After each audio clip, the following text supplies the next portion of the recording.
مسلم community کے دوستوں، میں ہوں محمد مجاہد۔ آپ تمام دیکھنے اور سننے والوں کو السلام علیکم۔ امید ہے آپ خیریت سے ہوں گے۔ دوستوں، مغلیہ سلطنت 1526 عیسوی سے 1857 عیسوی تک بر صغیر پر حکومت کرنے والی ایک مسلم سلطنت تھی۔ اس سلطنت کی بنیاد ظہیر الدین بابر نے 1526 عیسوی میں پہلی جنگ پانی پت میں دلی سلطنت کے آخری سلطان ابراہیم لودھی کو شکست دے کر رکھی۔ آج کی ویڈیو میں ہم پانی پت کی اس مشہور و معروف لڑائی کے بارے میں آپ کو بتائیں گے۔ ویڈیو شروع کرنے سے پہلے نئے آنے والے دوستوں سے گزارش ہے ہمارے چینل کو سبسکرائب کر دیں اور بیل آئیکن کے بٹن کو دبا دیں تاکہ ہماری آنے والی ہر ویڈیو آپ تک بر وقت پہنچتی رہے۔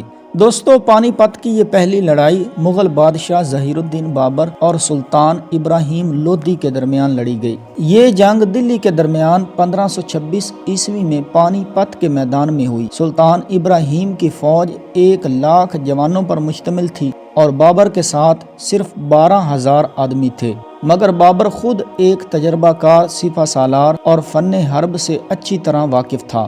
سلطان ابراہیم کی فوج نے زبردست مقابلہ کیا مگر شکست کھائی۔ سلطان میدان جنگ میں ناکام ہوا اور اس کی فوج تتر بتر ہو گئی۔ پانی پت کی جنگ کے بعد ہندوستان میں مغل سلطنت کی بنیاد رکھی گئی۔ مشہور مورخ پال کے ڈیوس نے اپنی ایک کتاب جس کے اندر 100 فیصلہ کن جنگوں کا ذکر کیا ہے، اس میں ظہیر الدین بابر کی ابراہیم لودھی کے خلاف لڑی جانے والی اس جنگ کو نہایت اہم قرار دیا ہے۔ ابراہیم لودھی خاندان لودھی کا آخری حکمران سکندر لودھی کا بڑا بیٹا تھا، جس نے اپنے اکھڑ پن سے ارد گرد کی ریاستوں میں کوہرام مچا دیا تھا۔ میواڑ کے راجا رانا سانگا نے اس کا مقابلہ کرنے کے لیے کابل سے ظہیر الدین بابر کو مدد کے لیے بلایا تو لودھی اور مغل کی فوجوں کا پانی پت میں ٹکراؤ ہوا۔ بابر جانتا تھا کہ لودھی کی 8 گنا بڑی فوج کا مقابلہ نہیں کر پائے گا اور اس کے پاس بڑے ہتھیار تھے جن کا توڑ کرنا لازمی تھا، لہٰذا بابر نے سلطنت عثمانیہ کے جدید ہتھیار کو استعمال کرنے کا فیصلہ کیا۔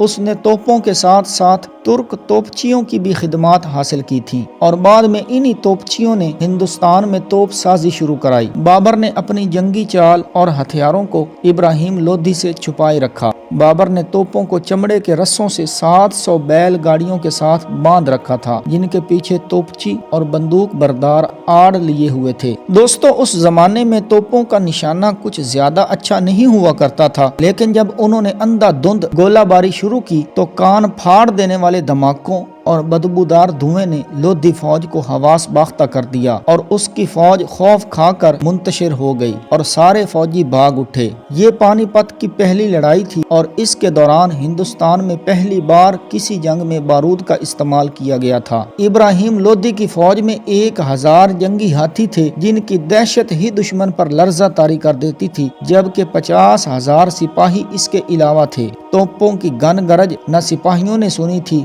نہ ہاتھیوں نے، لہٰذا وہ الٹے قدموں اپنی ہی فوج کو کچل کر بھاگنے لگے۔ اس موقع پر ظہیر الدین بابر کے 12,000 تربیت یافتہ گھڑ سواروں نے برق رفتاری سے لودھی کی فوج کو چاروں طرف سے گھیر کر ان کا صفایا کر دیا اور یوں بابر فتح حاصل کرنے کے بعد ہندوستان میں مغلیہ سلطنت کی بنیاد رکھنے میں کامیاب ہوا، اور اس کامیابی میں بابر کی عسکری طاقت کے ساتھ ساتھ اس وقت کے سب سے بڑے ہتھیار توپ نے بنیادی کردار ادا کیا۔